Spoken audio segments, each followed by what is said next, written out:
کیا ہوا بھائی؟ صارم نے پرسکون رہنے کی کوشش کی۔ سر، آپ کے جاتے ہی ان لوگوں نے اپنا کام دوبارہ شروع کر دیا تھا۔ دعا رانی عجیب عجیب لفظ منہ سے نکال رہا تھا اور اس کے تینوں چیلے ان الفاظ کو دہرا رہے تھے، تالیاں بجا رہے تھے، اور دعا رانی توا چمٹا کسی ساز کی طرح بجا رہا تھا۔ بس سر، گھر میں اس قدر شور ہنگامہ تھا کہ کان پڑی آواز سنائی نہیں دے رہی تھی۔ اس طرح کا ہنگامہ تو میں دیکھ آیا ہوں۔ صارم نے اسے اپنی بات مختصر کرنے کا اشارہ دیا۔ سر، آپ کے سامنے تو کچھ بھی ہنگامہ نہیں تھا۔ آپ یہاں ہوتے تو 2 منٹ بھی اس شور میں نہ بیٹھ پاتے۔ خیر، بیٹھے بیٹھے اچانک دعا رانی اٹھا۔ اس کے ہاتھ میں چمٹا تھا۔ اس نے اچھل کر چمٹا لہرایا، یوں لگا جیسے اس نے کسی کا نشانہ لے کر چمٹا مارا ہو۔ تبھی قالین پر ایک گدھ گرا اور پھر فوراً ہی اڑتا ہوا ہوا میں تحلیل ہو گیا۔ گدھ کے گرتے ہی ان چاروں نے وہ شور ہنگامہ کیا کہ توبہ بھلی۔ غضب کیا ہوا؟ صارم نے اسے پھر لائن پر لانا چاہا۔ یہ بتاؤ۔ بس سر، پھر یہ ہوا کہ شور اچانک رک گیا۔ ایسا سناٹا چھا گیا کہ پن گرے تو اس کی آواز محسوس ہو۔ یہی نہیں، وہ چاروں جہاں جس حالت میں تھے وہاں کھڑے رہ گئے۔ بس یوں سمجھیے جیسے منظر منجمد ہو گیا ہو۔ چند لمحوں بعد جب وہ لوگ حرکت میں آئے تو معلوم ہوا کیا غضب ہوا ہے سر۔ ان کے دونوں ہاتھ اور زبان مفلوج ہو گئی۔ وہ سارے کے سارے تالیاں بجانے سے معذور اور بولنے سے محروم ہو گئے۔ وہ بولنے کی کوشش کرتے تو حلق سے انتہائی بھیانک آواز نکلتی، اور اگر تالی بجانے کی کوشش کرتے تو ہاتھ ہی نہ اٹھتا۔ یہ صورتحال دیکھ کر چاروں کے چھکے چھوٹ گئے۔ انہوں نے توا چمٹا ایک طرف پھینکا، اپنا سامان سمیٹا اور گھر سے تیزی سے نکل گئے۔ میں نے انہیں اسپتال لے جانے کی پیشکش بھی کی تھی، لیکن انہوں نے مڑ کر ہی نہ دیکھا۔ میری پیشکش پر غور کرنے کے لیے ان کے پاس جیسے وقت ہی نہ تھا۔ لگ رہا تھا کہ اگر وہ کچھ دیر مزید رکے تو ان پر جانے کیا بیت جائے۔ اوہ، یہ تو بہت برا ہوا۔ میں تو وہاں سے بڑی توقعات لے کر اٹھا تھا۔ صارم نے ساری رودات سن کر کہا۔ جی، میرا بھی یہی خیال تھا کہ دعا رانی اس خبیث مخلوق پر قابو پا لے گا، لیکن سر، یہ تو کوئی بہت ہی طاقتور مخلوق ہے، اچھے اچھوں کو الٹا کر دیتی ہے۔ آپ نے گھر کا کیا کیا؟ کھلا تو نہیں چھوڑ دیا؟ صارم نے پوچھا۔ سر، سچی بات تو یہ ہے کہ ان لوگوں کے گھر سے بھاگتے ہی مجھے بے حد ڈر لگا تھا، لیکن میں نے ہمت کر کے پورا گھر جلدی جلدی بند کیا اور اب گھر سے کچھ فاصلے پر کھڑا آپ سے بات کر رہا ہوں، ندیم نے بتایا۔ اس کی آواز میں اب بھی لرزش تھی۔ آپ گھر کی چابیاں اپنے ساتھ لے جائیں، کل دفتر لیتے آئیے گا، باقی باتیں پھر کل ہوں گی، صارم نے کہا۔ اوکے سر، ندیم شریف نے جلدی سے کہا اور موبائل آف کر دیا۔ صارم کو دعا رانی کی ناکامی کا بڑا افسوس ہوا۔ وہ 13 دن اس گھر میں گزارنا چاہتا تھا۔ شرعی مخلوق نے اسے 3 گھنٹے بھی وہاں ٹکنے نہ دیا۔ ان لوگوں کو مفلوج الگ کر دیا۔ اللہ جانے اب وہ لوگ ٹھیک ہوں گے بھی کہ نہیں۔ بہرحال وہ ندیم کے ذریعے ان کی خبر گیری کروائے گا اور ضرورت ہوئی تو ان کا علاج بھی کروائے گا۔ ایک باب جو اچانک کھلا تھا وہ اتنی ہی تیزی سے بند بھی ہو گیا تھا۔ صارم کے دل میں امید کی کرن چمکی تھی، اسی لیے اس نے زیارت جانے کا پروگرام ملتوی کر دیا تھا۔ اب تو یہ آس بھی ٹوٹ گئی تھی، اسے ہر صورت زیارت کے لیے نکلنا تھا۔ دوسرے دن وہ پروڈکشن ہاؤس پہنچا تو ندیم کو شاہدہ سے محو گفتگو پایا۔ شاہدہ کو دیکھ کر صارم کو اطمینان ہوا۔ وہ سیدھا اپنے کمرے میں پہنچا۔ ابھی وہ کرسی پر بیٹھا ہی تھا کہ ندیم اجازت لے کر کمرے میں آ گیا۔ ہاں ندیم صاحب، کیا خبر ہے؟ صارم نے پوچھا۔ سر، خبر تو اچھی ہے، شاہدہ آ گیا ہے۔ وہ بتا رہا تھا کہ گھر پہنچ کر دعا رانی نے کوئی عمل کیا تھا جس کے نتیجے میں ان کے ہاتھ اور زبان کھل گئے، ندیم نے بتایا۔ چلو یہ اچھا ہوا، میں ان لوگوں کی طرف سے پریشان ہو گیا تھا، صارم نے مطمئن لہجے میں کہا۔ اب دعا رانی کے کیا عزائم ہیں؟ سر، وہ تو ٹھنڈا پڑ گیا ہے، ندیم نے مسکرا کر کہا۔ شاہدہ بتا رہا تھا کہ بڑا سخت حملہ ہوا تھا، وہ تو خیر ہو گئی، ورنہ چاروں کی زندگی خطرے میں آ گئی تھی۔ گرو اگر اس حملے کو نہ روکتے تو اس گھر میں چاروں کی لاشیں پڑی ہوتی۔ حملہ روکتے روکتے پھر بھی جھپیٹ میں آ ہی گئے۔ اب تو گرو نے اس گھر کا رخ کرنے سے توبہ کر لی ہے۔ اب مجھے زیارت جانا ہی ہوگا، صارم نے کہا۔ سر چلے جائیں، مجھے تو نجات کا یہی آخری راستہ نظر آتا ہے، شمیم بھائی نے بھی یہی مشورہ دیا تھا۔ چلیں پھر میٹنگ کال کریں، مجھے نہیں معلوم کہ زیارت میں کتنا عرصہ لگے گا۔ میں چاہتا ہوں کہ میری غیر موجودگی میں کوئی کام نہ رکے۔ جی بہتر، میں سمد صاحب سے بات کرتا ہوں، ندیم یہ کہہ کر اٹھ گیا۔ صارم کو یہ جان کر خوشی ہوئی تھی کہ وہ لوگ چند گھنٹوں بعد ہی روبہ صحت ہو گئے تھے۔ مفلوج ہونے کی صورت میں ان کی زندگی اجیرن ہو جاتی۔ یہ وہ لوگ تھے جنہیں تالی بجانے کے علاوہ کچھ نہیں آتا۔ بے روزگاری سے مجبور ہو کر اب تو یہ لوگ بھیک مانگتے ہوئے نظر آتے ہیں۔ اس کی وجہ یہ ہے کہ ریت رواج تبدیل ہو گئے ہیں، ورنہ ایک زمانہ تھا کہ شادی بیاہ اور خصوصی طور پر بچے کی پیدائش پر ان کا گانا بجانا ضرور ہوتا تھا۔ اب ایسے موقع پر کوئی انہیں نزدیک نہیں بھٹکنے دیتا۔ ویسے درمیان کی یہ مخلوق اپنے اندر بڑا اصرار رکھتی ہے۔ سارم کو اپنے پروڈکشن ہاؤس کی زیادہ فکر نہ تھی، اس کے پاس بہت اچھا سٹاف تھا، پھر اس نے دفتر کا سیٹ اپ اس طرح بنایا تھا کہ کام خود بخود ہوتا رہے۔ بہرحال تھوڑی بہت جو رکاوٹیں تھیں اس نے میٹنگ میں وہ دور کر دی اور مطمئن ہو کر گھر آ گیا۔ سارم کے لیے کوئٹہ اور زیارت کوئی نئی جگہ نہ تھی، وہ کئی بار وہاں جا چکا تھا۔ سارم کو زیارت کا گہرا سناٹا، صنوبر کے سرسبز درخت اور بے انتہا اونچے پہاڑ بہت پسند تھے۔ زیارت کی وادی چاروں طرف سے پہاڑوں سے گھری تھی، یہ ایک پیالہ نما وادی تھی، جا بجا قدرتی مناظر بکھرے ہوئے تھے، سرسبز و شاداب جنگلات، پتھریلے راستے۔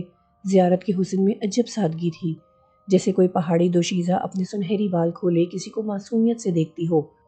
سارم کا جی چاہتا تھا کہ وہ اکیلا سفر پر نہ جائے، اپنے ساتھ اپنی شریک زندگی سارا کو بھی ساتھ لے جائے، کہ اس کے بغیر وہ خود کو ادھورا سمجھتا تھا۔ لیکن زیارت وہ جس مشن پر جا رہا تھا اس کے بارے میں یقین سے نہیں کہہ سکتا تھا کہ وہاں کیا صورتحال پیش آئے گی۔ سارا کا ساتھ جانا کسی طور مناسب نہ تھا۔ سارا کو اپنے گھر سے الگ ہوئے کئی دن ہو گئے تھے۔ اس نے ظفر مراد کے گھر شفٹ ہوتے ہی اپنی بے قراری کا اظہار کیا تھا۔ وہ آدھی رات کو اپنے گھر جانا چاہتی تھی اور جب سارم نے غصے میں اسے تنہا جانے کی اجازت دے دی تھی تو وہ جھاگ کی طرح بیٹھ گئی تھی۔ اس رات کے بعد اس نے سارم، خالہ سجو یا ظفر مراد سے اپنے گھر جانے کا مطالبہ نہیں کیا تھا۔ اس کی نگرانی جاری تھی، وہ چھپ کر بھی گھر سے نہیں نکلی تھی۔ سارم خوش تھا کہ سارا کو اپنے گھر سے دور کرنے کی وجہ سے فائدہ ہوا تھا، اس میں مثبت تبدیلی آ گئی تھی۔ اب اس نے حسن کا تذکرہ چھوڑ دیا تھا۔ خالہ سجو اور ظفر مراد بھی اس تبدیلی سے بہت خوش تھے، لیکن کسی کو اصل حقیقت کا پتہ نہ تھا۔ سارا اس رات جب سارم نے اس پر غصہ کیا تھا حسن کو یاد کر کے روتی رہی تھی، کہیں صبح جا کر اسے نیند آئی تھی، پھر وہ دن چڑھے تک سوتی رہی تھی۔ جب اس کی آنکھ کھلی تو دن کے 12 بج رہے تھے، کمرے میں کوئی نہ تھا، دروازہ بھی بند تھا۔ سارم اسے گہری نیند میں دیکھ کر آہستہ سے اٹھ گیا تھا، پھر اس نے آہستگی سے دروازہ بند کر دیا تھا تاکہ سارا پورے اطمینان سے سوتی رہے۔ سارا کی آنکھ کھلتے ہی اسے حسن کی یاد نے گھیر لیا۔ اسے پھر یوں لگا جیسے اس کا حسن رو رہا ہو، اپنی ننھی منی باہیں پھیلا کر اسے پکار رہا ہو۔ ایک ٹیس سی اس کے دل میں اٹھی، ہائے کیا کروں؟ فون پر نظر پڑی تو ایک عجیب و غریب خیال اس کے دل میں آیا، گھر پر فون کروں، دیکھو کوئی اٹھاتا ہے کہ نہیں۔ اگرچہ وہ جانتی تھی کہ اس وقت گھر میں کوئی نہیں ہے، وہاں تالا پڑا ہے، کسی کے فون اٹھانے کا سوال ہی نہیں پیدا ہوتا۔ یہ جاننے کے باوجود اس نے فون کے لیے ریسیور اٹھا لیا۔ یہ شاید حسن سے ملنے کی لاشعوری کوشش تھی۔ اس نے جلدی جلدی نمبر ملایا، چند سیکنڈ بعد ادھر گھنٹی بجنے لگی۔ اس کا دل بڑی بے تابی سے حسن کو پکار رہا تھا، اس کا جی چاہ رہا تھا کہ وہ اڑ کر اپنے گھر پہنچ جائے۔ پھر یہ ہوا کہ ادھر سے کسی نے ریسیور اٹھا لیا۔ ریسیور اٹھاتے ہی اسے ذرا سے فاصلے سے حسن کے رونے کی آواز آئی۔ سارا تڑپ اٹھی، وہ شدت جذبات سے مغلوب ہو کر بولی، میرے بچے، میں آ رہی ہوں۔ وہ بے اختیار ہو کر اٹھی اور اگلے لمحے اس نے خود کو اپنے گھر میں اوپر والے کمرے میں پایا جہاں اس کے خیال کے مطابق حسن رہتا تھا۔ اس نے دیکھا کہ اس کا حسن بیڈ پر بیٹھا بری طرح رو رہا ہے۔ اس نے والہانہ انداز میں بڑھ کر حسن کو اپنی گود میں بھر لیا۔ حسن نے فوراً رونا بند کر دیا۔ کچھ دیر وہ اسے گلے سے لگائے ٹہلاتی رہی، یہاں تک کہ وہ اس کے کندھے سے لگا لگا سو گیا۔ اس نے اسے بیڈ پر لٹایا اور بڑی پیار بھری نظروں سے اسے دیکھتی رہی، پھر اس نے اس کی پیشانی چومی اور مطمئن ہو کر اٹھی۔ اسی وقت ارد گرد کا ماحول بدل گیا۔ اب اس نے خود کو ظفر کے گھر میں پایا۔ اس کے ہاتھ میں ریسیور تھا اور یہ ریسیور اس نے اپنے گھر فون کرنے کے لیے اٹھایا تھا۔ اس نے مسکرا کر ریسیور کریڈل پر رکھ دیا اور بڑے مطمئن انداز میں کمرے سے باہر نکل آئی۔ اس کے ذہن نے حسن سے ملنے کا ایک نیا راستہ تلاش لیا تھا۔ گھر میں سب لوگ یہی سمجھ رہے تھے کہ ماحول کی تبدیلی نے سارا کی ذہنی حالت پر خوشگوار اثر ڈالا ہے، کہ یہاں آنے کے بعد اس نے حسن کا تذکرہ چھوڑ دیا تھا اور اپنے گھر جانے کی ضد بھی نہیں کی تھی۔ وہ اپنے بھائی کے گھر میں ہنسی خوشی رہ رہی تھی، لیکن اصل حقیقت سے کوئی واقف نہ تھا۔ سارم اس کی طرف سے مطمئن تھا، وہ اب پورے اطمینان سے عازم سفر ہو سکتا تھا۔ اس کے دل میں سلگتی آگ اب پوری طرح بھڑک اٹھی تھی۔ انتقام کی یہ آگ اس کے وجود کو جلائے دے رہی تھی۔ اپنے گھر کو سارم نے مجبوراً چھوڑا تھا۔ اگر سارا کا مسئلہ نہ ہوتا تو وہ کسی قیمت پر اپنا گھر نہ چھوڑتا۔ وہ اس شرعی مخلوق سے بالکل خوفزدہ نہ تھا، خوف کی بجائے اس کے دل میں شدید غصہ تھا۔ اس خبیث کاکور نے اس کے جگر کا گوشہ چھین لیا تھا۔ اس شرعی مخلوق نے اس گھر کے اصل مکینوں کو بھی موت کے گھاٹ اتار دیا تھا۔ جب سے سارم نے یہ گھر خریدا تھا وہ پریشان ہی رہا تھا۔ اس شرعی مخلوق سے نجات کے لیے کیسے کیسے لوگ آئے تھے، لیکن ان سب کو اس منحوس کاکور نے ناکام بنا دیا تھا۔ سب سے پہلے تو اس نے شاہ صاحب کے ساتھ ہاتھ دکھایا تھا۔ اس نے شاہ صاحب کے ہم شکلوں سے پورا گھر بھر دیا تھا۔ ان کے عمل کو برباد کرنے کے لیے اسرار بابا کمبل کو لے آیا تھا۔ بابا کمبل کے اپنے عزائم تھے، لیکن عیار کاکور نے اسے بھی کامیاب نہ ہونے دیا۔ اس کا ایک ہاتھ چھین لیا۔ پھر ایک عامل شمیم احمد نے اپنی سی کوشش کی، لیکن وہ چھت پر بے ہوش پائے گئے۔ جانے ان کے ساتھ اس خبیث کاکور نے کیا کیا تھا کہ انہوں نے اس مسئلے پر لب سی لیے۔ یہ معلوم ہی نہ ہو سکا کہ ان کے ساتھ کاکور نے کیا ہاتھ دکھایا ہے۔ بہرحال وہ بھی ناکام ہو گئے۔ اس کے بعد دعا رانی نے 13 دن کے عمل کے لیے گھر میں ڈیرا ڈالا، لیکن وہ بیچارہ 13 دن تو دور کی بات ہے 3 گھنٹے بھی اس گھر میں نہ گزار سکا۔ ہاتھ مفلوج ہو گئے، قوت گویائی سے محروم کر دیا گیا۔ ایک عذاب تھا جس سے سارم گزر رہا تھا۔ اب زیارت جائے بنا چارہ نہ تھا۔ شاہ صاحب نے اگرچہ محض ایک پرچی اسے دی تھی جس پر حسن علی زیارت لکھا تھا، پرچی کے بعد وہ غائب ہو گئے تھے۔ یہ حسن علی کون تھے اور ان سے زیارت میں کس طرح رابطہ ممکن تھا، اس بارے میں شاہ صاحب نے کوئی رہنمائی نہ کی تھی، لیکن جانے کیوں سارم کو یقین تھا کہ یہی وہ شخصیت ہے جس سے اس شرعی مخلوق سے نجات حاصل ہوگی۔ اگرچہ اسے حسن علی کی نشاندہی ہوتے ہی زیارت چلے جانا چاہیے تھا، اور سارم نے جانے کی کوشش بھی کی تھی، لیکن سارا کی بدلی ہوئی ذہنی حالت نے اسے گھر سے نکلنے نہ دیا۔ اب وہ سارا کی طرف سے بڑی حد تک مطمئن تھا۔ سارا اپنے بھائی کے گھر محفوظ تھی، اور اپنا گھر چھوڑنے کے بعد اس کی ذہنی کیفیت بھی بدل گئی تھی۔ اب اس نے اپنے تصوراتی بچے کے بارے میں خاموشی اختیار کر لی تھی۔ زیارت جانے کا اس سے اچھا وقت اور کوئی نہیں ہو سکتا تھا۔ کوئٹہ جانے والی رات کی آخری کوچ سے اس نے بکنگ کروا لی۔ سارا اور ظفر مراد اسے کوچ تک چھوڑنے آئے۔ سارا اس کی طرف سے بڑی فکر مند تھی۔ وہ چاہتی تھی کہ سارم اکیلا نہ جائے، وہ بھی اس کے ساتھ جائے، لیکن سارم نے سختی سے اسے اپنے ساتھ لے جانے سے منع کر دیا تھا۔ ویسے سارا نے اس کے ساتھ جانے کے لیے بہت زیادہ اصرار نہ کیا تھا۔ اس کے لاشعور میں حسن موجود تھا۔ کراچی چھوڑنے کی صورت میں اس کے حسن کا کیا بنتا؟ وہ اسے کس کے سہارے چھوڑتی؟ سارم اور سارا اپنے اپنے خیالات میں گم تھے۔ سارم ظفر مراد کے ساتھ گاڑی میں آگے بیٹھا ہوا تھا، جبکہ سارا گاڑی کی پچھلی نشست پر تھی۔ گاڑی ظفر مراد ڈرائیو کر رہا تھا۔ گاڑی سبک رفتار سے کوچ کے اڈے کی طرف بڑھ رہی تھی۔ گاڑی ایک سگنل پر رکی۔ اچانک ایک ہاتھ اندر آیا اور ساتھ ہی ایک چہرہ کھڑکی میں نمودار ہوا۔ سارم اس چہرے کو دیکھ کر پریشان ہو گیا۔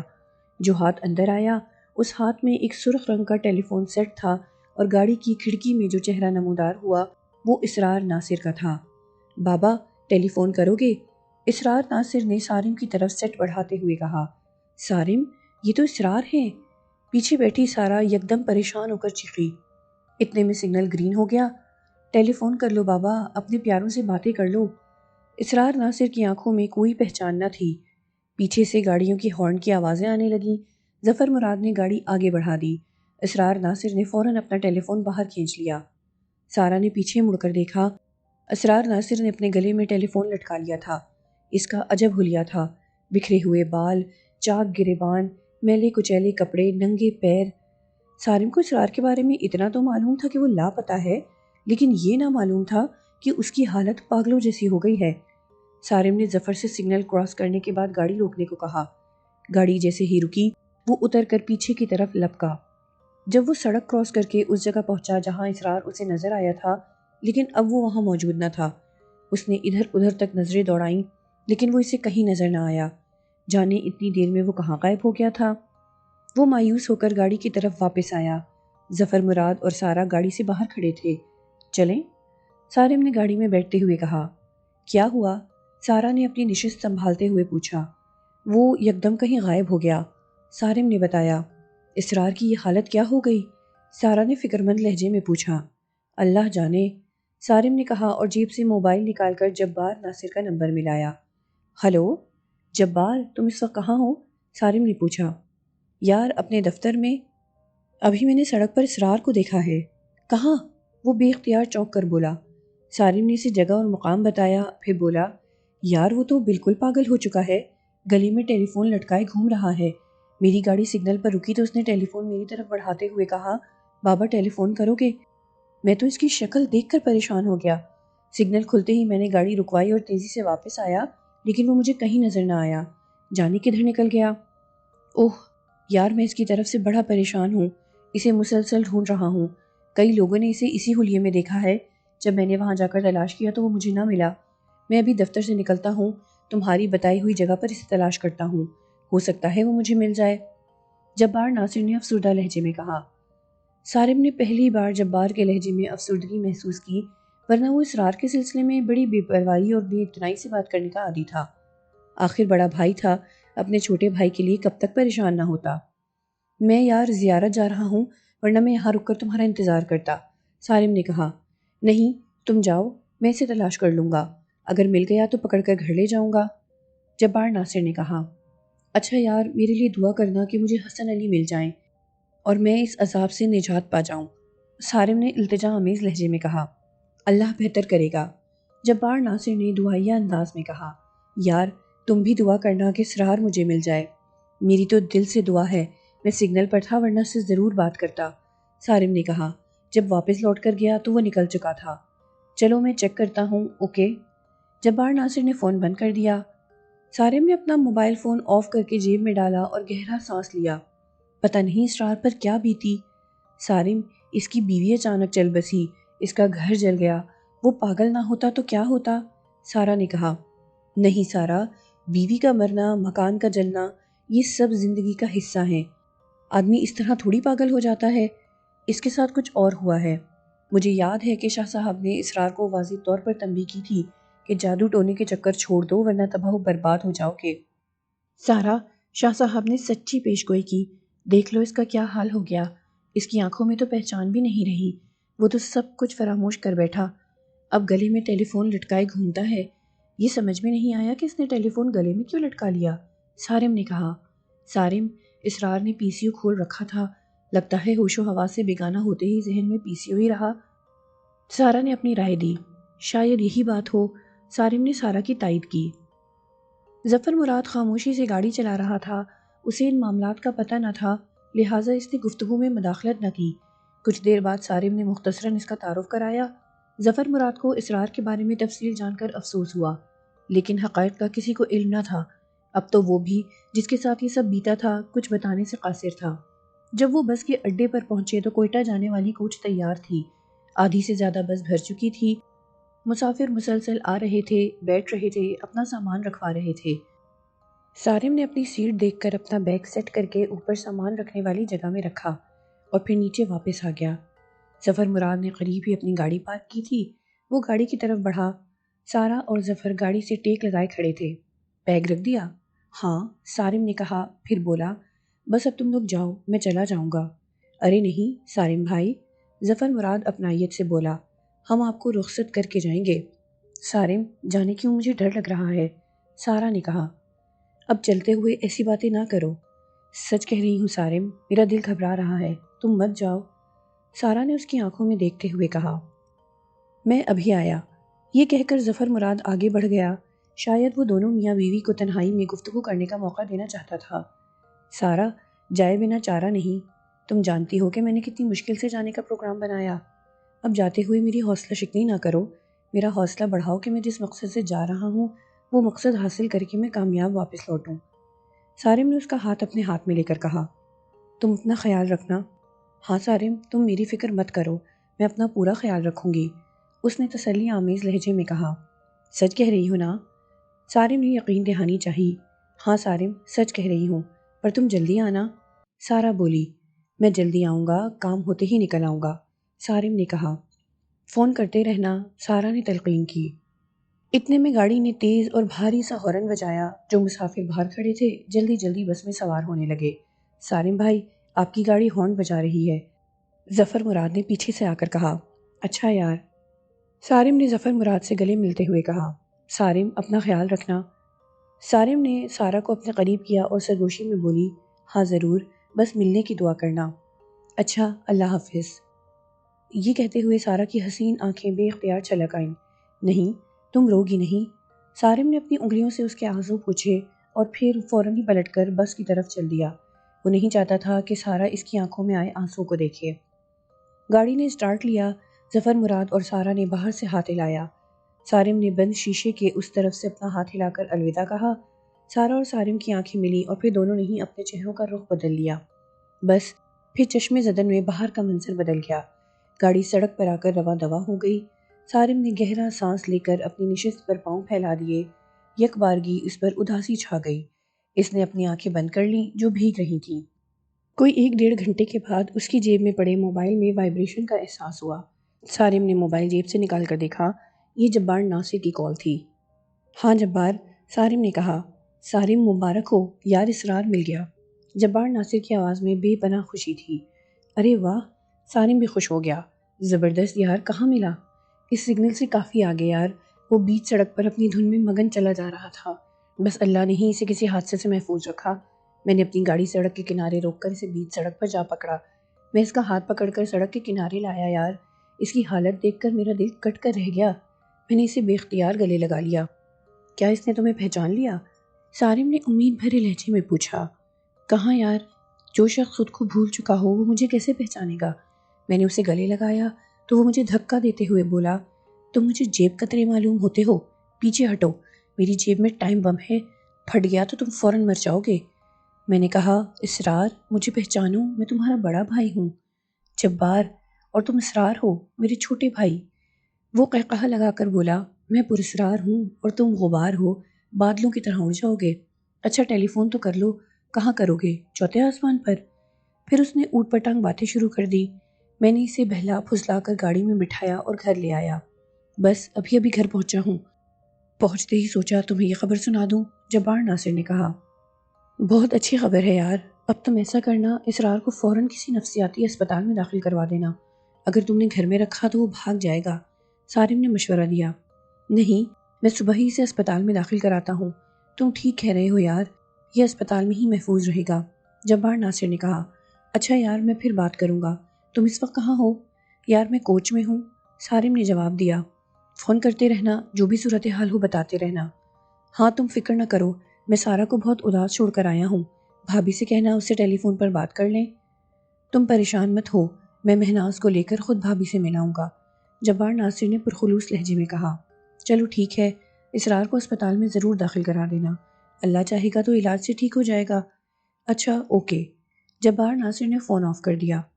سارم نے اپنا موبائل فون جیب میں ڈالا اور شیشے سے باہر دیکھنے لگا۔ باہر تاریکی کے سوا کچھ نہ تھا۔ کوئی 8 بجے کے قریب کوچ کوئٹہ پہنچ گئی۔ اگرچہ ابھی صبح کے 8 بجے تھے، لیکن ایسا لگ رہا تھا جیسے پورا کوئٹہ جاگ اٹھا ہو۔ سڑکوں پر خاصی رونق تھی، دکانیں کھلی ہوئی تھیں، لوگ اپنی کاروباری مصروفیت میں مصروف تھے۔ کوئٹہ میں صبح جلدی اور شام دیر میں ہوتی ہے۔ سارم کوچ سے باہر اتر کر سوچ ہی رہا تھا کہ کیا کرے۔ وہ 12 گھنٹے کا سفر کر کے آیا تھا، تھکن طاری تھی، پھر بھوک بھی زوروں کی لگ رہی تھی۔ ایک صورت تو یہ تھی کہ کسی بڑے ہوٹل میں جا کر فریش ہو، خوب ڈٹ کر ناشتہ کرے، تھوڑا آرام کر کے زیارت کی گاڑی پکڑ لے۔ دوسری صورت یہ تھی کہ کسی دکان سے کچھ الا ولا کھا کر زیارت کے لیے نکل کھڑا ہو۔ زیارت 3 گھنٹے کا سفر تھا، یہ سفر کاٹ کر پھر اکٹھا ہی آرام کرے گا۔ ابھی وہ اپنا بیگ ہاتھ میں پکڑے سوچ ہی رہا تھا کہ کون سا راستہ اختیار کرے کہ ایک صاحب غور سے دیکھتے ہوئے اس کی طرف بڑھے۔ وہ نزدیک آ کر کھڑے ہو گئے اور سارم کو گھور کر دیکھنے لگے، انداز ایسا جیسے سارم کو پہچاننے کی کوشش کر رہے ہوں۔ ان صاحب کے اس طرح دیکھنے پر سارم بھی متوجہ ہو گیا۔ اس نے سر سے پاؤں تک اس شخص کو دیکھا۔ آسمانی رنگ کی شلوار قمیض، گہری نیلی ویسٹ کوٹ، پاؤں میں سیاہ سینڈل، سانولا رنگ، کسی قدر لمبا قد، چہرے پر جھجک آمیز مسکراہٹ۔ جی فرمائیے، سارم نے براہ راست اس شخص سے سوال کیا۔ مجھ سے کوئی کام؟ سر آپ کراچی سے آئے ہیں؟ اجنبی نے سوال کیا۔ جی ہاں۔ سر آپ سارم علی صاحب ہیں؟ اس شخص نے جھجکتے ہوئے پوچھا۔ اپنا نام سن کر سارم چونکا۔ وہ اس شخص کو نہیں جانتا تھا۔ سارم کا کوئٹہ میں کوئی جاننے والا نہ تھا۔ پھر وہ بھی بس سے اترا تھا اور اس سفر کے بارے میں کراچی میں محض چند لوگوں کو معلوم تھا۔ پھر اس شخص نے اسے کیسے پہچان لیا؟ آپ کون ہیں؟ سارم نے اپنے نام کی تصدیق سے گریز کیا۔ میں جناب نواز ہوں، اس نے اپنا تعارف کرایا۔ اگر میں نے پہچاننے میں غلطی کی ہے، آپ سارم صاحب نہیں ہیں، تو میں آپ سے معذرت خواہ ہوں۔ نواز صاحب، آپ کو یہ نام کس نے بتایا؟ سارم نے اب بھی صاف بات نہ کی۔ ندیم شریف نے، نواز نے بلا تعامل جواب دیا۔ وہ میرا دوست ہے۔ اوہ اچھا، اب میں سمجھا۔ ندیم نے چلتے چلتے مجھ سے اصرار کیا تھا کہ میں اپنے دوست کو فون کر دیتا ہوں، وہ آپ کو اڈے سے لے لے گا، لیکن میں نے سختی سے انہیں منع کر دیا تھا۔ میں اصل میں آپ کو زحمت دینا نہیں چاہتا تھا۔ سارم نے صورتحال سمجھتے ہوئے وضاحت کی۔ سر زحمت کس بات کی؟ دیکھیں سارم صاحب، انکار مت کیجیے گا، میں آپ کو لینے آیا ہوں، میرے ساتھ گھر چلیں۔ ناشتہ کر کے آرام کریں، پھر آپ جہاں جانا چاہیں گے میں آپ کو بس میں سوار کرا دوں گا۔ یہ کہہ کر نواز نے سارم کے جواب کا بھی انتظار نہ کیا، اس کے ہاتھ سے بیگ لے لیا بلکہ چھین لیا اور آگے بڑھتا ہوا بولا، آئیے ادھر گاڑی کھڑی ہے۔ ندیم کا حوالہ سن کر سارم کو اطمینان ہو گیا تھا، لیکن اسے یہ حیرت ضرور تھی کہ نواز نے اسے پہچان کیسے لیا۔ بس کے بارے میں معلوم کرنا تو کچھ مشکل نہ تھا، کیونکہ اس کی سیٹ ہی ندیم نے ریزرو کروائی تھی۔ بس سے متعلق معلومات اس نے نواز کو منتقل کر دی ہوگی اور نواز نے بس کوئٹہ پہنچنے کا ٹائم معلوم کر لیا ہوگا۔ بس تک تو چلو وہ پہنچ گیا، لیکن اس نے اسے کیسے پہچانا؟ نواز صاحب، آپ نے مجھے پہچانا کیسے؟ سارم نے اس کی گاڑی میں بیٹھ کر پوچھا۔ سر، ندیم نے مجھے خاصی تفصیل سے آپ کا حلیہ بتا دیا تھا اور آپ کے چہرے کی ایک خاص پہچان بتا دی تھی، نواز بولا۔ وہ کیا؟ سر، آپ کی ناک کے پاس جو مسا ہے اس کے ذریعے آپ کو بہت آسانی سے پہچانا جا سکتا ہے، نواز نے مسکراتے ہوئے کہا۔ آپ کیا کرتے ہیں نواز صاحب؟ سارم نے اس سے پوچھا۔ سر، یہاں میرا گیراج ہے، اس نے بتایا۔ 15-20 منٹ کی مسافت کے بعد نواز کا گھر آ گیا۔ سارم نے اپنے کپڑے بیگ سے نکالے اور واش روم کا رخ کیا۔ نواز نے اس کے ہاتھ سے کپڑے لے لیے۔ آپ نہا لیں، میں آپ کو کپڑے دے دیتا ہوں۔ 5 منٹ کے بعد نواز نے واش روم کا دروازہ بجا کر اس کے کپڑے دے دیے۔ یہ کپڑے اب شکنوں سے پاک تھے، اس کی بیوی نے کپڑے پریس کر دیے تھے۔ سارم نہا دھو کر باہر آیا، ڈائننگ ٹیبل پر پرتکلف ناشتہ سجا ہوا تھا۔ نواز صاحب، آپ نے تو بڑا تکلف کر لیا۔ تکلف کیسا؟ اسے اپنا ہی گھر سمجھیے، نواز نے بڑی اپنائیت سے کہا۔ سارم کو خوب بھوک لگی تھی، اس نے تکلف برطرف خوب ڈٹ کر ناشتہ کیا۔ ناشتے کے بعد 1 گھنٹے اس نے آرام کیا، اس کے بعد اس نے سفر کی تیاری باندھ لی۔ سارم نے گھر سے نکلتے ہوئے نواز کے اکلوتے بچے کے ہاتھ پر 500 روپے کا نوٹ رکھا۔ نواز نے بہت منع کیا، لیکن سارم کسی طرح وہ نوٹ لینے پر راضی نہ ہوا۔ اتنی دیر میں ندیم کا کراچی سے فون آ گیا۔ نواز نے کچھ دیر اس سے بات کی، سارم کے بارے میں اس نے بتایا کہ اس کے بعد موبائل فون سارم کی طرف بڑھاتے ہوئے بولا، سر ندیم۔ سارم نے موبائل کان سے لگایا اور ہنس کر بولا، آخر آپ باز نہیں آئے۔ سر، آپ کو کوئی زحمت تو نہیں ہوئی؟ ندیم نے استفسار کیا۔ مجھے تو زحمت نہیں ہوئی، بھائی آپ کے دوست نے مہمانی کا حق ادا کر دیا، سارم نے تعریفی لہجے میں کہا۔ ارے کیوں شرمندہ کر رہے ہیں سر؟ نواز فوراً زور سے بولا۔ سر، میں چاہتا تھا کہ کوئٹہ میں آپ کو کوئی پریشانی نہ ہو، ندیم نے کہا۔ سر، آپ مناسب سمجھیں تو آج نواز کے گھر آرام کر لیں، کل زیارت چلے جائیں۔ نہیں بھائی، نواز صاحب کی اتنی نوازش بہت ہے۔ میں زیارت کے لیے فوراً نکل رہا ہوں، بلکہ نکل چکا ہوں، یہ مجھے ویگن تک چھوڑنے جا رہے ہیں، سارم نے وضاحت کی۔ چلے ٹھیک ہے، اللہ آپ کا سفر کامیاب کرے، ندیم نے پرخلوص انداز میں کہا۔ سارم نے اللہ حافظ کہہ کر موبائل فون نواز کو واپس کر دیا۔ نواز نے کچھ دیر اس سے بات کی، پھر موبائل آف کر کے گاڑی میں آ بیٹھا۔ 11 بجے کے قریب ویگن نے زیارت کے لیے اپنا سفر شروع کر دیا۔ نواز نے چلتے چلتے سارم سے درخواست کی کہ وہ واپسی میں اپنی آمد سے ضرور مطلع کر دے، وہ اسے ویگن کے اڈے سے لے جائے گا۔ سارم نے اخلاقاً حامی بھر لی، ویگن چل پڑی۔ سارم اگلی نشست پر بیٹھا تھا، ویگن تیز رفتاری سے سفر کر رہی تھی۔ سارم کو دونوں طرف پہاڑ ہی پہاڑ نظر آ رہے تھے، خشک پہاڑ۔ بعض پہاڑ ایسے لگتے تھے جیسے مٹی کے گارے کے بنے ہوں، بعض خالص پتھروں کے دکھائی دیتے، کہیں سے پہاڑ سرخ پتھر کے تھے، کہیں یہ کالے پتھر کے تھے، دور سے ایسے لگتے جیسے یہ جلے ہوئے ہیں۔ ان پہاڑوں کی خاص بات یہ تھی کہ یہ بہت اونچے تھے، بہت ہی اونچے۔ سڑک بالکل خالی تھی، کبھی باہر مخالف سمت سے کوئی بھوسا بھرا ٹرک گزر جاتا، کوئی بس گزر جاتی، کوئی ویگن دکھائی دے جاتی، اس کے بعد پھر سناٹا چھا جاتا۔ کبھی ٹھنڈی ہوا لگتی، کچھ لمحوں بعد گرم ہوا کا تھپیڑا آتا، دھوپ میں اچھی خاصی تمازت تھی۔ راستے میں کہیں کہیں سیب اور چیری کے باغ دکھائی دے جاتے، اس کے بعد پھر خشک پہاڑوں کا سلسلہ شروع ہو جاتا۔ ویگن ابھی زیارت سے آدھے گھنٹے کی مسافت پر تھی کہ ڈرائیور کو اچانک زور سے بریک مارنے پڑے، کیونکہ وہ شخص اچانک ہی سڑک پر نمودار ہوا تھا۔ اگر ویگن ڈرائیور فل بریک نہ مارتا تو اس بات کا امکان تھا کہ وہ شخص گاڑی کے نیچے آ جاتا۔ او یارا، تو کس قدم کا آدمی ہے، سڑک کے بیچ کھڑا ہو گیا، ڈرائیور نے کھڑکی سے باہر منہ نکال کر غصے سے کہا۔ اس شخص پر ڈرائیور کے غصے کا کوئی خاص اثر نہ ہوا، وہ پورے اطمینان سے آہستہ آہستہ قدم اٹھاتا ہوا ڈرائیور کی طرف آیا۔ او یارا، کیا بات ہے، بولتا کیوں نہیں؟ ڈرائیور بدستور مشتعل تھا۔ وہ شخص ڈرائیور کے بالکل قریب آ گیا اور اس نے جھک کے اس کے کان میں کچھ کہا۔ اچھا، ڈرائیور کا غصہ یکدم کافور ہو گیا۔ اس نے ایک نظر پیچھے بیٹھے مسافروں پر ڈالی، پھر مڑ کر اس شخص کو دیکھا جس نے اس کے کان میں سرگوشی کی تھی۔ اس کے بعد وہ پھر مسافروں کی طرف گردن موڑ کر بولا، او یارا، ادھر سارم کون ہے؟ میں ہوں، سارم فوراً بولا۔ یارا تم ادھر اترو، یہ تم کو لینے آیا ہے، ڈرائیور نے اس اجنبی شخص کی طرف دیکھ کر کہا۔ سارم نے غور سے اس اجنبی شخص کو دیکھا، اس شخص کو سارم نے پہلی بار دیکھا تھا۔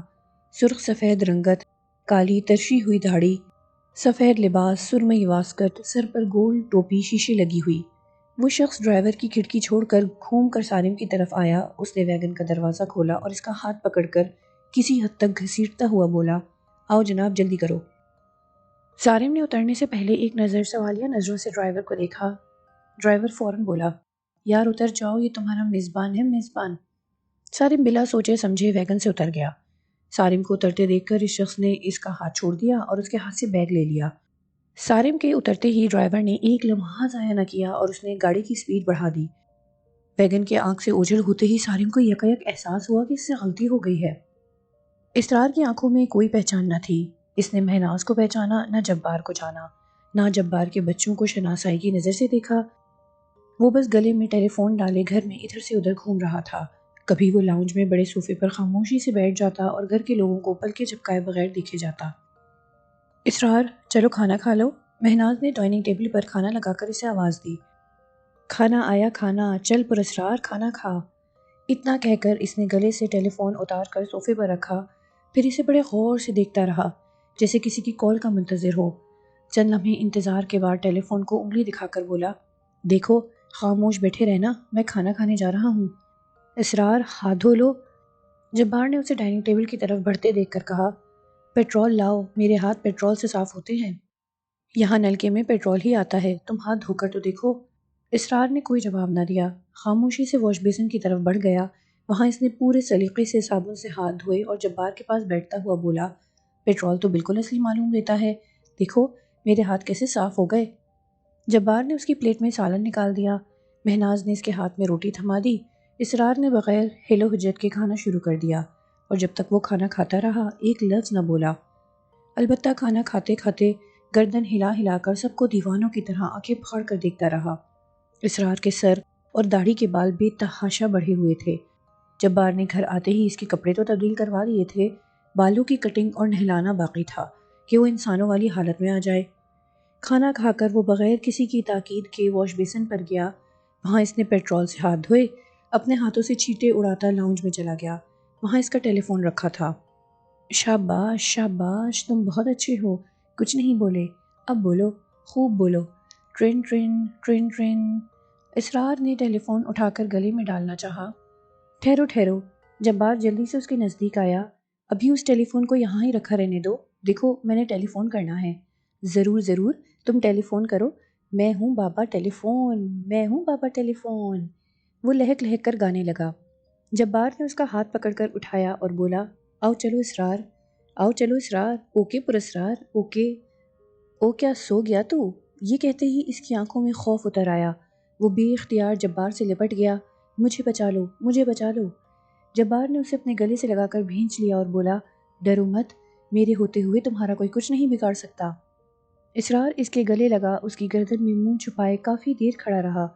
تب جبار نے اسے الگ کیا اور اس کے گلے میں ہاتھ ڈال کر بولا، آؤ باہر چلیں۔ اسرار کچھ نہ بولا، وہ خاموشی سے اس کے ساتھ ہو لیا۔ گھر سے تھوڑے سے فاصلے پر مارکیٹ تھی۔ جبار اسے باربر شاپ پر لے آیا۔ اسرار، تمہارے بال بہت بڑھ گئے ہیں، آؤ کٹوا لو۔ اسرار نے گھور کر جبار کو دیکھا اور بولا، تم کون ہو؟ میں جبار ناصر ہوں، تمہارا بڑا بھائی، اور میں بابا ٹیلی فون ہوں، تم ٹیلی فون کرو گے؟ یہ کہہ کر اس نے اپنے گلے کو دیکھا۔ جبار کو خطرہ ہوا کہ اسرار کی ذہنی روح بہک گئی ہے، کہیں وہ ٹیلی فون کی تلاش میں بھاگ نہ کھڑا ہو۔ اس نے فوراً اسرار کا ہاتھ تھام لیا۔ ہاتھ کیوں پکڑا؟ اسرار نے غصے سے کہا، ہم یہاں بال کٹوانے آئے ہیں، تو اندر چلو۔ اسرار کا یکدم موڈ بدل گیا۔ جبار نے شکر ادا کیا۔ وہ ہاتھ پکڑے پکڑے اسے دکان میں لے آیا اور ایک کرسی پر بٹھا دیا۔ جبار کو خدشہ تھا کہ وہ بال کٹواتے ہوئے خاصا پریشان کرے گا، لہٰذا متوقع ہنگامے کے لیے ذہنی طور پر تیار تھا، لیکن اسرار نے ذرہ بھر بھی پریشان نہ کیا۔ حیرت انگیز طور پر اس نے بڑی فرما برداری سے بال کٹوائے۔ بال کٹوانے اور شیف بنوانے کے بعد اس کی شکل ہی بدل گئی۔ گھر آ کر اس نے اسرار کو واش روم کا راستہ دکھایا۔ اسرار کوئی 1 گھنٹے کے بعد واش روم سے نکلا۔ جبار وقفے وقفے سے دروازہ بجاتا رہا۔ اسے فکر تھی کہ وہ نہا بھی رہا ہے یا اندر کوئی اور کارروائی کر رہا ہے۔ اندر سے مسلسل پانی گرنے کی آواز آ رہی تھی۔ اسے اطمینان ہوا کہ وہ اندر نہا رہا ہے۔ جب وہ 1 گھنٹے کے بعد واش روم سے نکلا تو وہ بالکل سوکھا تھا۔ جبار نے اندر داخل ہو کر دیکھا تو اسے واش روم کا ہر نلکا کھلا نظر آیا۔ پانی بری طرح بہہ رہا تھا، البتہ شاور بند تھا۔ ارے اسرار، تم نہائے نہیں؟ جبار نے حیرت زدہ ہو کر پوچھا۔ نہایا تو ہوں، میں تو سارے نلکے کھول کر نہایا ہوں۔ اسرار نے بڑی معصومیت سے کہا۔ تم نے بس نلکے ہی کھولے ہیں، نہائے نہیں؟ جبار نے بتایا۔ نہیں؟ اس نے حیرت سے اپنے کپڑوں کو دیکھا۔ اوئے، یہ تو بالکل سوکھے ہیں۔ پھر وہ جلدی سے واش روم میں گھس گیا۔ میں ابھی نہا کر آتا ہوں۔ اس نے واش روم کا دروازہ کھولا چھوڑا اور پھر شاور کھول کر اس کے نیچے کپڑوں سمیت کھڑا ہو گیا۔ نہاؤ بھئی، نہاؤ بھئی، ساتھ اس نے نعرے بازی شروع کر دی۔ جبار نے اندر آ کر شاور بند کر دیا اور بولا، ارے ایسے نہاتے ہیں، تمہیں نہانا نہیں آتا کیا؟ کیوں نہیں آتا؟ آتا ہے، وہ بڑے یقین سے بولا۔ آتا ہے تو کپڑے اتار کر نہاؤ، جبار بولا۔ او اچھا، جیسے اچانک یاد آ گیا ہو۔ کیسے نہاتے ہیں؟ اس نے جبار کی طرف دیکھ کر بڑے معنی خیز انداز میں گردن ہلائی۔ میں سمجھ گیا، چلو تم باہر نکلو۔ یہ کہہ کر اس نے دروازہ اندر سے بند کر لیا اور پھر مشکل سے اسے 10 منٹ لگے۔ وہ 10 منٹ بعد واش روم سے باہر آ گیا۔ اس نے واش روم میں ٹنگے کپڑے بھی تبدیل کر لیے تھے۔ جبار نے اسے غور سے اوپر سے نیچے تک دیکھا تو اسے احساس ہوا کہ اس مرتبہ وہ واقعی بڑے سلیقے سے نہا کر آیا ہے۔ تب جبار نے اسے ڈریسنگ ٹیبل کے سامنے کھڑا کر دیا اور اس کے ہاتھ میں کنگھا تھما دیا۔ پھر وہ پیچھے ہٹ کر انتظار کرنے لگا کہ اسرار کیا کرتا ہے۔ اسرار ناصر کی آئینے پر نظر پڑی تو اس نے اپنے آپ کو بڑی حیرت بھری نظروں سے دیکھا۔ پھر کچھ دیر تک خود کو آگے پیچھے ہو کر دیکھتا رہا، پھر آئینے کی طرف انگلی کر کے بولا، تم کون ہو؟ جبار ناصر جو نزدیک ہی کھڑا تھا وہ دھیرے سے بولا، میں اسرار ناصر ہوں۔ اور میں کون ہوں؟ اسرار ناصر نے اپنے سینے پر ہاتھ رکھ کر بولا، تم بھی اسرار ناصر ہو؟ نہیں، ہم میں ایک اسرار ہے اور دوسرا پر اسرار ہے۔ پر اسرار؟ اسرار نے اپنی آنکھیں کھول کر گول گول کر کے کہا۔ اچھا بال تو بنا لو۔ جبار ناصر نے اس کی توجہ دلائی۔ بال؟ اسرار نے اپنے بال پکڑے جو اب بہت چھوٹے ہو چکے تھے۔ تبھی اس پر جانے کیا دورہ پڑا، وہ زور زور سے چلانے لگا، ارے میرے بال کہاں ہیں؟ پھر تو اس نے گھر میں ہنگامہ کر دیا، پورے گھر میں ناچا ناچا پھرا، میرے بال لاؤ، میرے بال کہاں ہیں؟ جب اسے ہنگامہ کرتے ہوئے کافی دیر ہو گئی اور وہ کسی طور پر خاموش نہ ہو کر دیا تو جبار نے اس کی توجہ مبذول کرانے کے بارے میں سوچا۔ ارے اسرار، تمہارا ٹیلی فون کہاں ہے؟ ٹیلی فون کا سنتے ہی اسرار کو یکدم بریک لگ گیا۔ وہ کچھ دیر بڑی سنجیدگی سے سوچتا رہا اور پھر یکدم اچھل کر کھڑا ہو گیا۔ کہاں ہے میرا ٹیلی فون؟ ٹیلی فون لاؤنج میں صوفے پر رکھا ہوا تھا۔ اس نے جھپٹا مار کر ٹیلی فون اٹھایا اور گلے میں ڈال دیا اور گانے کے انداز میں بولا، یہ ہے میرا ٹیلی فون، میں ہوں بابا ٹیلی فون۔ اس نے گھر کے کونے کونے کا چکر لگایا، بیرونی دروازے کی طرف بڑھا لیکن اس میں تالا لگا ہوا تھا۔ وہ واپس آ گیا اور پھر لاؤنج کے صوفے پر بیٹھ گیا۔ پھر ٹیلی فون گلے سے اتارا، کان سے ریسیور لگایا، کوئی نمبر ملایا اور شروع ہو گیا۔ ہاں کون؟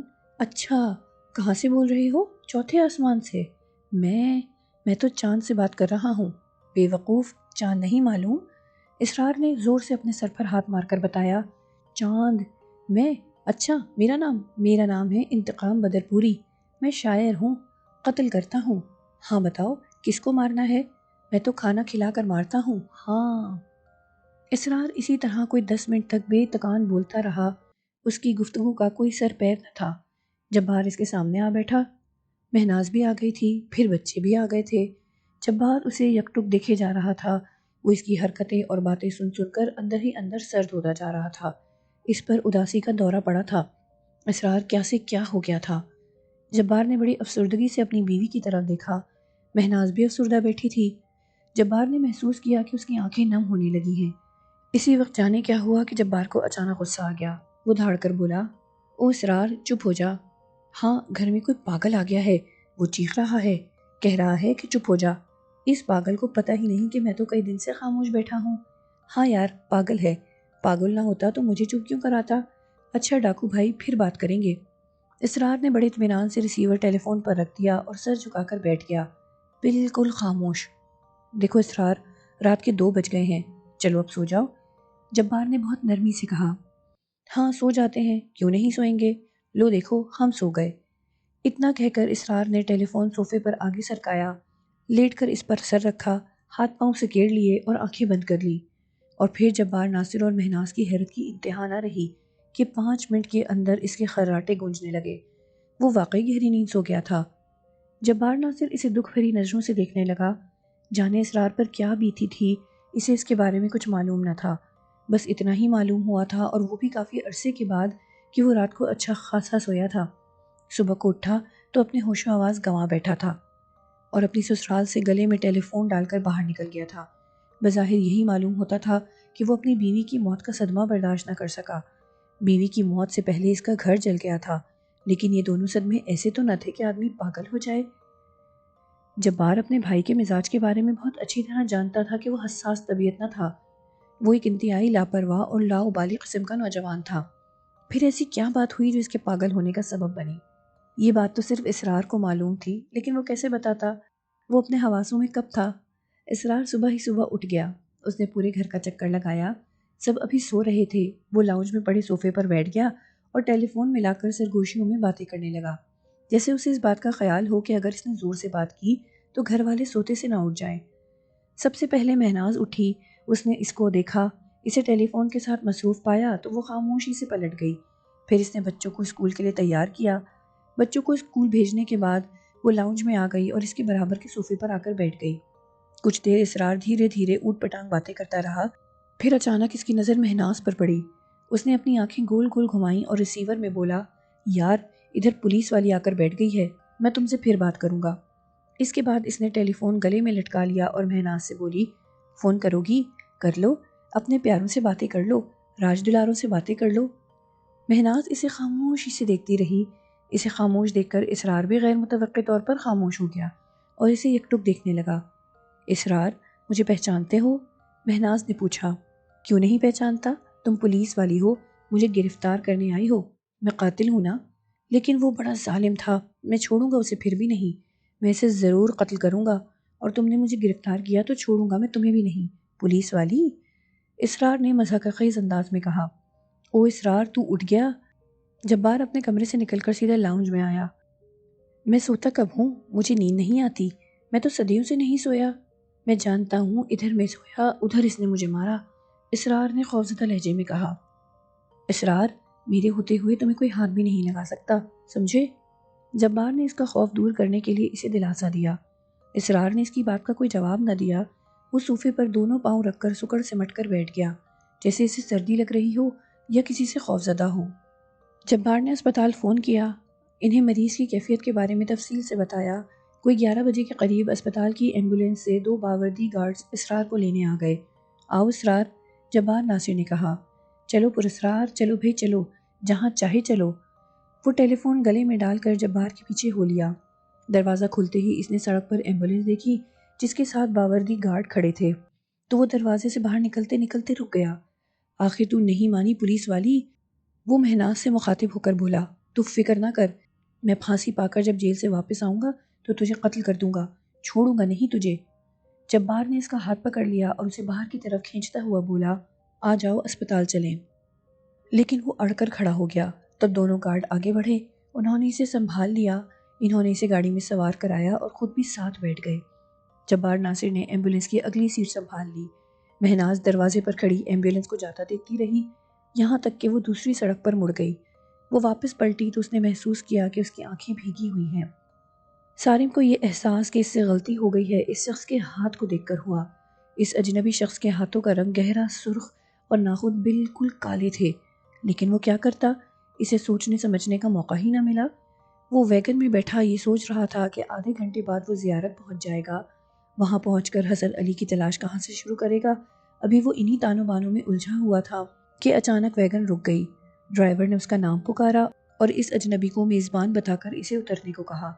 اس نے اس اجنبی کی آمد کو غیبی امداد سمجھا اور وہ اس کو واقعی اپنا میزبان سمجھ کر ویگن سے اتر گیا۔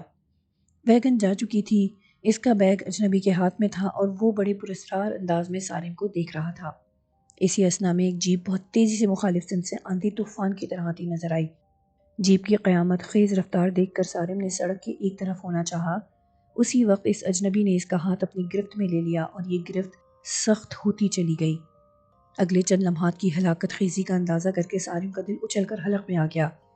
اس کا خیال تھا کہ جیپ اسے کچلتی ہوئی نکل جائے گی۔ موت اور زندگی کے درمیان محض چند لمحوں کا فاصلہ تھا۔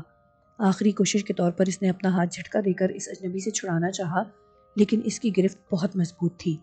اس جھٹکے کا اس پر کوئی اثر نہ ہوا، وہ اپنی جگہ سے ہلا تک نہیں۔ پھر جیسے ہی جیپ سر پر آئی وہ اضطراری طور پر گھوم کر اس اجنبی کے پیچھے ہو گیا۔ وہ جیپ ایک جھٹکے سے رک گئی۔ فوراً اس کا اگلا دروازہ کھلا۔ اجنبی اسے لیے ہوئے دروازے کی طرف بڑھا اور گاڑی میں بیٹھنے کا اشارہ کیا۔ سارم کا یہ خدشہ کہ وہ جیپ اسے کچلنے کے لیے آ رہی ہے دور ہو چکا تھا۔ وہ تو اسے لینے آئی تھی۔ وہ گاڑی میں بیٹھ گیا اور اجنبی اس کا بیگ لے کر پیچھے بیٹھ گیا۔ سارم کی نظر اسٹیئرنگ پکڑے ڈرائیور کے ہاتھوں پر پڑی تو اس کا دل کانپ اٹھا۔ وہ بے حد سرخ ہاتھ تھے اور ہاتھوں کے ناخن کالے تھے۔ جانے وہ کن لوگوں میں گھر گیا تھا۔ اس کی چھٹی حس پکار پکار کر کہہ رہی تھی کہ اسے غلط لوگوں نے اپنی گرفت میں لے لیا ہے۔ سوال یہ پیدا ہوتا تھا کہ ان لوگوں کو اس کا نام کیسے معلوم ہوا؟ پھر انہیں یہ کیوں کر معلوم ہوا کہ وہ اس ویگن میں سوار ہے؟ وہ تو حسن علی کی تلاش میں تھا، زیارت جا رہا تھا۔ اسے معلوم تھا کہ وہ آدھے گھنٹے بعد زیارت پہنچ جائے گا، لیکن اسے تو زیارت آنے سے پہلے ہی اتار لیا گیا۔ یہ بھی تو ہو سکتا ہے کہ یہ لوگ حسن علی کے ہی آدمی ہوں۔ بہرحال یہ جو بھی ہوں، آگے چل کر پتہ چل ہی جائے گا کہ کن لوگوں نے اسے اپنی گرفت میں لیا ہے۔ گاڑی چلی تو اچانک اس میں گھپ اندھیرا چھا گیا۔ ونڈ سکرین اور دائیں بائیں کھڑکیوں کے شیشے، پچھلے شیشے سب کے سب تاریک ہو گئے تھے، یہاں تک کہ ڈرائیور بھی اسے نظر نہیں آ رہا تھا۔ البتہ اسے گاڑی چلنے کا احساس ضرور تھا، اور وہ بھی برق رفتاری سے۔ پھر گاڑی میں اچانک بریک لگے۔ سارم اگر اندازے سے ڈیش بورڈ پر ہاتھ نہ جماتا تو یقیناً اس کا سر ونڈ سکرین سے ٹکراتا۔ وہ اپنی نشست پر سنبھل کر بیٹھا۔ اتنے میں اس کا دروازہ ایک جھٹکے سے کھلا اور آواز آئی، نیچے اترو۔ سارم کو باہر وہ اجنبی نظر آیا۔ اس کے ہاتھ میں بیگ تھا۔ وہ فوراً جیپ سے اتر گیا۔ اس اجنبی نے اس کا بیگ ہاتھ میں دیا اور اتنے میں جیپ چل پڑی۔ وہ اجنبی اچھل کر جیپ میں سوار ہو گیا۔ ایک زوردار آواز کے ساتھ دروازہ بند ہوا اور جیپ زناٹے بھرتی ہوئی اس کی نگاہوں سے اوجھل ہو گئی۔ جیپ پر کالے شیشے چڑھے ہوئے تھے۔ گاڑی کے اندر کا منظر تاریک تھا۔ گاڑی کے جانے کے بعد وہ تنہا رہ گیا تھا۔ اونچے پہاڑوں کے درمیان سے چھوٹی سی کچی سڑک بل کھاتی گزر رہی تھی۔ یہی وجہ تھی کہ وہ جیپ آنن فانن اس کی آنکھوں کے سامنے سے اوجھل ہو گئی تھی۔ آس پاس کوئی آدم تھا، نہ آدم زاد۔ چاروں طرف گہرا سناٹا چھایا ہوا تھا۔ کسی قسم کی کوئی آواز نہ تھی۔ اسے نہیں معلوم تھا کہ اس وقت وہ کہاں ہے۔ اونچے پہاڑوں کے درمیان سے گزرتی ایک چھوٹی سی کچی سڑک پر وہ لاوارثوں کی طرح کھڑا تھا۔ آسمان پر بادل چھائے ہوئے تھے، ٹھنڈی ہوا چل رہی تھی۔ اس کی سمجھ میں نہیں آ رہا تھا کہ اس کے ساتھ کس قسم کا مذاق کیا گیا ہے۔ بہرحال جس نے بھی کیا تھا انتہائی سنگین مذاق تھا۔ اب وہ کیا کرے، کہاں جائے؟ وہ سڑک کے کنارے پڑے بڑے سے پتھر پر بیٹھ گیا۔ شاید کوئی گاڑی آ جائے، شاید اسے کوئی بندہ نظر آ جائے۔ اچانک اسے خیال آیا کہ گھڑی میں وقت تو دیکھے۔ اس نے کلائی پر بندھی گھڑی پر نظر ڈالی تو حیرت کا جھٹکا لگا۔ اس وقت 5 بج رہے تھے۔ کوئٹہ سے اس کی ویگن رات 11 بجے چلی تھی۔ کوئٹہ سے زیارت کا سفر 3 گھنٹے کا تھا۔ اگر اسے ویگن سے اتارا نہ جاتا تو وہ 2 بجے کے قریب زیارت پہنچ چکا ہوتا، لیکن اس وقت تو 5 بج رہے تھے۔